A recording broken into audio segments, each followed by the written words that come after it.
Ever feel like you're working hard but not getting anywhere?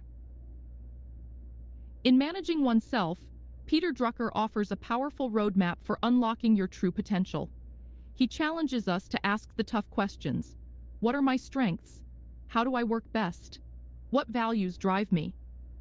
This isn't just a guide for career success, it's a toolkit for personal growth and fulfillment.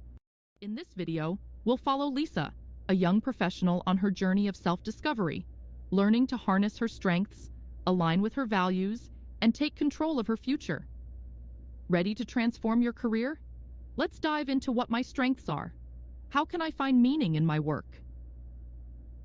Lisa picks up Managing Oneself by Peter Drucker from a bookstore, opening it as the background blurs to introduce the book's journey. In Drucker's first chapter, Lisa learns the importance of knowing her strengths. She tries feedback analysis, where she notes her expected outcomes for key tasks and compares them with real results. After a few projects, Lisa observes, eventually visualizing process improvement as her core strength.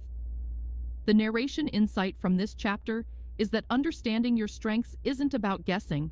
It's about consistent feedback and measuring outcomes to align your career with what you truly excel at. In Drucker's second chapter, Lisa discovered that different people have different work styles. She remembers how frustrated she was in a collaborative project and realizes she's a lone wolf. She works best alone, thinking deeply before sharing ideas. She prefers written presentations over spontaneous discussions. Narration insight here is that understanding how you perform lets you create an environment where you thrive rather than merely survive. In Chapter 3, Drucker emphasizes the importance of aligning work with personal values. Lisa remembers a high-paying role at a flashy firm. Despite the perks, the company's practices clashed with her values of honesty and transparency. Lisa resigned to uphold her values, reinforcing her decision to work with companies that respect ethical practices. Narration insight is that working against your values can be exhausting. Aligning them with your work brings true fulfillment. Drucker advises in Chapter 4 that success often depends on finding the right environment.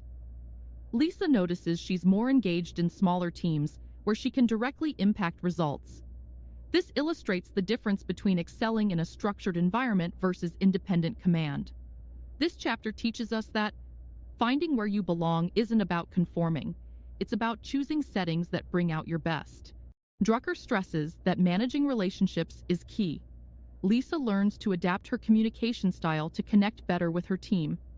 Lisa recalls how her favorite teachers personalized their teaching styles, making her realize the impact of adapting to others' needs. This chapter summarizes that productivity isn't just about tasks, it's about building effective relationships with empathy. Lisa, a successful bank marketing executive, realized her demanding career couldn't last forever. Inspired by Peter Drucker's advice on planning for a fulfilling second half of life, she began consulting on the side, helping local businesses and mentoring young entrepreneurs. Over time, her consulting grew, and Lisa found more joy and fulfillment in guiding others than in her corporate role. Eventually, she left her job to focus fully on consulting, crafting her own definition of success and finding true fulfillment. Narrative insight is that career resilience comes from planning ahead, ensuring your path is adaptable and fulfilling. Let's conclude. Drucker's Managing Oneself has transformed Lisa from a lost professional to a confident navigator of her own career. No longer questioning her path, she's built a career based on strengths, values, and future planning. Managing Oneself is more than a book. It's a toolkit for anyone looking to thrive by embracing self-knowledge, setting boundaries, and preparing for lifelong success.